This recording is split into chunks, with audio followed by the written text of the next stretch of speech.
जय गजानन. नमस्कार मैत्रिणींनो. राहुल सर बघा दोघींचा क्लास कसं सकाळचं घेतात. मला शाळेला सुट्टी म्हणून त्यांना शिवण क्लास येतोच, पण त्यातनं बी अजून थोडीशी आयडिया मग तशा पद्धतीने शिकवते.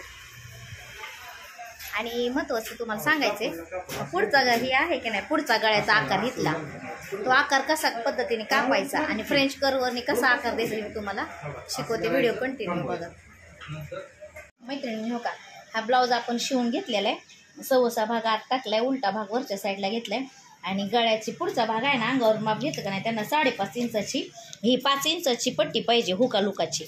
मग अर्धा इंच शिलाई माया घेतली. हो का, हिथली अर्धा इंच शिलाई माया घेतली आणि चॉकने खून करून घेतलेली आहे आणि फ्रेंच कर्वने असा पद्धतीने आकार द्यायचा आणि चॉकने तो आकार आखून घ्यायचा आणि तो परत आकार कापायचा आणि नंतर गोट करायचा. तुम्ही माझी व्हिडिओ कंटिन्यू पाठीमागची व्हिडिओ बघा, त्याच्यामध्ये तुम्हाला लक्षात येते गोट कशा पद्धतीने केला. हो का, त्याचा आकार द्यायचा म्हणजे छान गोल आकार पुढचा भागाचा येतो बघा मैत्रिणींनो.